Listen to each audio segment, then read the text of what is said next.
نبی کریم صلی اللہ علیہ وآلہ وسلم نے فرمایا، ہر حلال اور جائز کام میں بسم اللہ الرحمن الرحیم پڑھی جائے تو وہ کام اللہ تعالیٰ کے سپرد ہو جاتا ہے، لیکن یہاں پر بسم اللہ پڑھنے سے شریعت محمدیہ صلی اللہ علیہ وسلم منع فرما رہی ہے، کیونکہ ان 5 جگہ پر بسم اللہ پڑھنے والا اور اس کی اولاد یا گھر پر مصیبتوں کے پہاڑ ٹوٹ جائیں گے، انسان مفلسی کے اندھیروں میں گھر جاتا ہے، شیطان اس گھر میں ڈیرے ڈال لیتے ہیں۔ ان جگہ پر بسم اللہ پڑھنے سے بے شمار نقصانات، مصیبتیں، قدرتی آفات گھیر لیتی ہیں۔ وہ کون کون سی جگہ ہے جہاں بسم اللہ نہیں پڑھنی چاہیے؟ بسم اللہ الرحمن الرحیم۔ السلام علیکم ورحمۃ اللہ۔ محترم ناظرین، قرآن مجید اللہ تعالیٰ کی عظیم کتاب ہے، یہ برکت والی کتاب ہے، اس کی ہر آیت کریمہ مومنوں کے لیے شفا ہیں، اس کے ایک ایک حرف میں 10 نیکیاں اللہ تعالیٰ نے مقرر فرمائی ہیں۔ قرآن کریم دنیا اور آخرت کی پریشانیوں کا علاج ہے، قرآن پاک رحمتوں کا خزانہ ہے،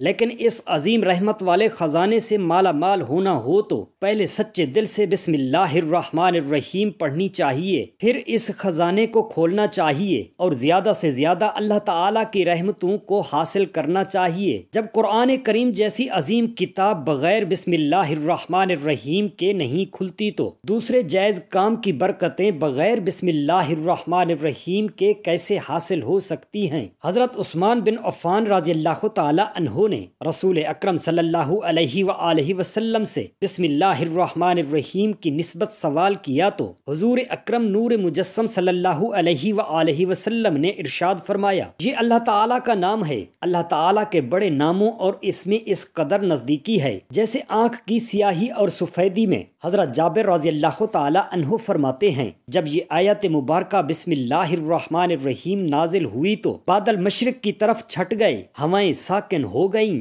سمندر ٹھہر گیا، جانوروں نے کان لگا لیے، شیاطین پر آسمان سے شعلے گرنے لگے، اور پروردگار عالم نے اپنی عزت و جلال کی قسم کھا کر فرمایا کہ جس چیز پر میرا یہ نام لیا جائے گا اس میں ضرور برکت ہوگی۔ حضرت ابن مسعود رضی اللہ تعالی عنہ فرماتے ہیں کہ جہنم کے 19 دروازوں سے جو بچنا چاہتے ہو تو بسم اللہ الرحمن الرحیم پڑھا کیجئے، اس کے بھی 19 حروف ہیں، ہر دروازے سے بچاؤ بن جائے گا۔ اسے ابن عطیہ نے بیان کیا ہے، لیکن کچھ ایسی جگہ ہیں جہاں پر بسم اللہ الرحمن الرحیم پڑھنا حرام ہے، یعنی جائز ہی نہیں ہے۔ ہر انسان جہاں چاہتا ہے بسم اللہ پڑھ لیتا ہے۔ کچھ لوگوں کی ایسی عادت بن جاتی ہے کہ وہ ہر کام کرنے سے پہلے ایک دم بسم اللہ الرحمن الرحیم پڑھ لیتے ہیں، تو کچھ ایسی بھی جگہ ہے جہاں پر بسم اللہ الرحمن الرحیم ہمیں نہیں پڑھنی چاہیے۔ جہاں پر بسم اللہ الرحمن الرحیم انسان اگر پڑھے گا تو وہ گنہگار ہوگا۔ بسم اللہ کا پڑھنا ایسی جگہ پر، ایسے مقامات پر جائز ہی نہیں ہے۔ اب آپ یہ سمجھ لیجئے کہ کن مقامات پر بسم اللہ پڑھنی چاہیے اور کن مقامات پر بسم اللہ نہیں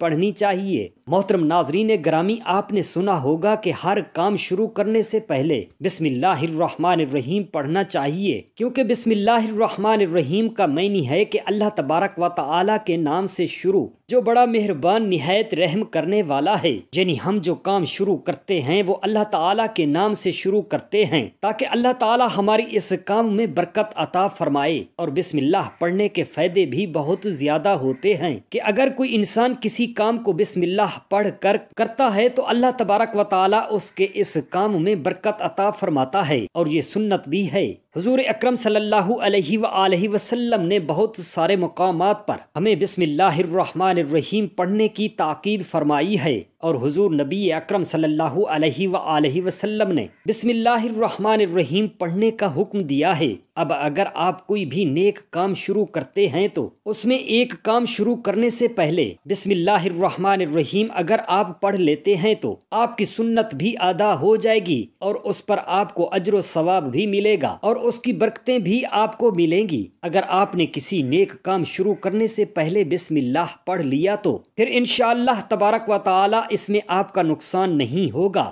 اللہ سبحانہ و تعالی خود آپ کا حامی و مددگار اور ناصر بن جائے گا، کیونکہ آپ نے اپنے کام کو اللہ تعالی کے نام سے شروع کیا ہے کہ ہمارا کام تھا کرنا، اور بندہ کیا کرتا ہے اور اس کے بس میں ہوتا ہی کیا ہے؟ بندہ تو اسباب اختیار کرتا ہے، اور بندہ کر بھی کیا سکتا ہے؟ بندے کے ذمے صرف اسباب کا اختیار کرنا ہوتا ہے کہ آپ کسی کام کو کرنے سے پہلے سبب اختیار کریں کہ ہمیں یہ کام کرنا ہے، باقی اللہ تعالیٰ کے سپرد کر دیں۔ آپ اپنے کام کو کریں، باقی جو آپ کا کام ہے وہ اللہ تبارک و تعالیٰ کے سپرد کر دیں۔ ایک مرتبہ ایک صحابی آ کر عرض کیا، یا رسول اللہ صلی اللہ علیہ وآلہ وسلم، میں پریشان ہوں، ہمارے اونٹ کہیں کھو گئے ہیں۔ تو آپ صلی اللہ علیہ وآلہ وسلم نے اس صحابی سے فرمایا کہ اللہ تعالیٰ پر بھروسہ کرو، اور اللہ تعالیٰ پر بھروسہ ہی اصل چیز ہے۔ یہ وہ لوگ ہیں، میں نے اللہ پر بھروسہ کر لیا ہے، اللہ پاک کافی بہترین کار ساز ہے۔ تو کچھ صحابہ کرام رضوان اللہ تعالی علیہم اجمعین نے عرض کیا، یا رسول اللہ صلی اللہ علیہ وآلہ وسلم،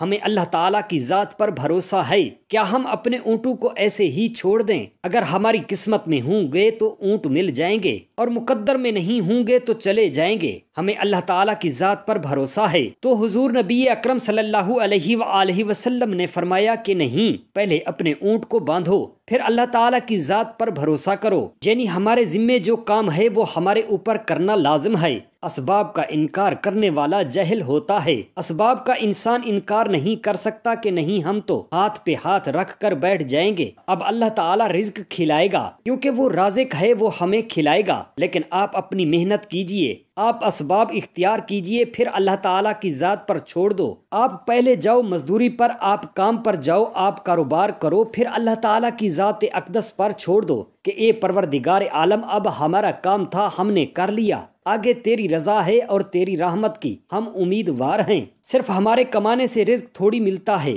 آپ نے کمایا، بس کما کے لے آئے۔ اس کے علاوہ آپ غور کیجئے کہ دانے کو زمین سے نکالا کس نے، اس کے بعد پھر اس کو گیہوں کی شکل میں، پھر آٹے کی شکل میں بنا، پھر وہ روٹی بنتی ہے۔ ہم سمجھ رہے ہیں کہ یہ ہماری محنت سے یہ سب ہو رہا ہے۔ ہم نے روٹی بنائی، روٹی بنا کے ہمارے سامنے آئی، اس کے بعد ہم نے جیسے ہی اس روٹی کو بسم اللہ الرحمن الرحیم پڑھ کے کھایا تو اب ہمارے حلق پر ایک فرشتہ بیٹھا ہوا ہے، وہ فرشتہ اللہ سے اجازت مانگ رہا ہے۔ حلق میں ہماری دو نالیاں ہوتی ہیں، ایک نالی وہ ہوتی ہے جو سانس کی ہوتی ہے، ایک نالی وہ ہوتی ہے جس سے رزق اندر جاتا ہے، یعنی کھانا اندر جاتا ہے۔ تو یہ دو نالی بالکل برابر ہوتی ہیں اور دونوں کا ایک ہی چھید ہوتا ہے، لیکن پھر وہ اندر جا کر الگ الگ ہو جاتی ہیں۔ اب آپ یہ سوچ کر دیکھیے کہ فرشتہ یہاں پر بیٹھ کر اللہ تبارک و تعالی سے پوچھتا ہے ہمارے ہر لقمے پہ کہ مولا اس لقمے کو زندگی کا سبب بناؤں یا موت کا باعث بنا دوں۔ اب اللہ تعالیٰ کی اگر مرضی ہوتی ہے تو وہ لقمہ زندگی کا سبب بن جاتا ہے، اور اگر اللہ تعالیٰ کی مرضی نہیں ہوتی تو وہی لقمہ موت بن جاتا ہے۔ یعنی اگر وہ لقمہ بجائے خوراک والی نالی میں جانے کے اگر وہ سانس کی نالی میں چلا جائے تو پھر انسان ختم ہو جائے گا۔ تو آپ دیکھیں ہم نے اتنے سارے کام کیے ہیں، لیکن فرشتہ یہاں پر بیٹھا ہوا ہے کہ اس نوالے کو، اس لقمے کو کہاں لے جانا ہے۔ تو یہ آپ نے اسباب اختیار کیے، یعنی اس کو اسباب اختیار کرنا کہتے ہیں، اور اللہ سبحانہ و تعالی پر چھوڑ دیا تو نیک کام شروع کر رہے ہیں، کھانا کھا رہے ہیں، تو ہمیں بسم اللہ پڑھنے کی تاکید کی گئی ہے۔ لیکن بہت سارے لوگ ایسے ہوتے ہیں کہ کچھ حرام کام کرتے ہیں، جیسے مثال کے طور پہ اگر کوئی انسان جوا کھیل رہا ہے تو اس جگہ پر اس میں بسم اللہ کا پڑھنا حرام ہے کہ اللہ کے نام سے شروع۔ اللہ نے کب کہا تھا کہ آپ جوا کھیلو جا کر؟ اللہ نے کب کہا تھا کہ آپ شراب بیچو؟ اللہ تعالیٰ نے کب کہا تھا کہ آپ جھوٹ فریب کرو؟ اللہ تعالیٰ نے تو یہ کہا ہی نہیں ہے۔ ایک شخص نے بڑی عالی شان منزل بنوائی اور اس پر لکھا تھا ھذا من فضل ربی، اور شیطان نیچے بیٹھا رو رہا ہے۔ تو لوگوں نے اس شیطان سے پوچھا تم کیوں رو رہے ہو؟ تو اس شیطان نے کہا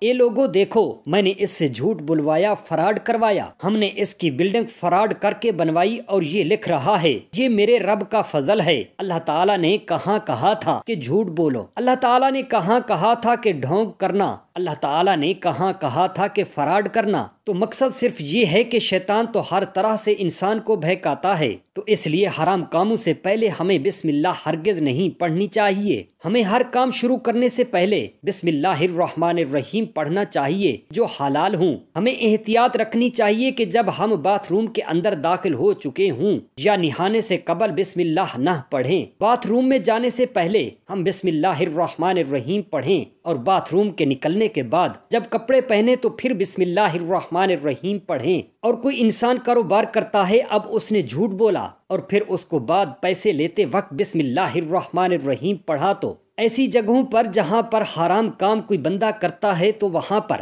بسم اللہ الرحمن الرحیم نہیں پڑھنا چاہیے، کیونکہ اللہ سبحانہ و تعالی نے آپ کو دنیا میں چھوٹ دے رکھی ہے کہ جیسا کرو گے ویسا بھرو گے۔ اللہ تعالیٰ سب کو دیکھ رہا ہے کہ کون کیا کر رہا ہے، تو جو کچھ ہم کر رہے ہیں صحیح یا غلط، اس کے بعد پھر لوگ کہتے ہیں کہ یہ تو اللہ کی مرضی ہے، لیکن یاد رکھنا یہ اللہ کی مرضی نہیں، اللہ کی اجازت ہے۔ اللہ نے آپ کو اجازت دی ہوئی ہے، بس اللہ نے چھوٹ دی ہوئی ہے کہ کر لو دنیا میں جیسا کرنا ہے۔ اللہ ظالم کو ڈھیل دیتا ہے، لیکن جب پکڑتا ہے تو چھوڑتا نہیں ہے۔ اللہ کی پکڑ بڑی سخت ہے، تو دنیا میں اللہ دیکھ رہا ہے، یہ مرضی نہیں ہے اللہ کی کہ آپ گناہ کرو، لیکن اللہ نے بس اجازت دی ہوئی ہے کہ آپ کر لو، دیکھیں کتنا کرو گے۔ ایک دن آؤ گے میرے پاس ہی، جب آؤ گے تب ہم فیصلہ کریں گے مالک یوم الدین۔ انصاف کے دن کا حاکم تو اللہ تعالیٰ کو سمجھیے گا، اور ہمیں یہ سمجھنا چاہیے کہ کون سے کام ہمیں کب کرنا چاہیے، کب نہیں کرنا چاہیے۔ جو سنت رسول خدا صلی اللہ علیہ وآلہ وسلم پر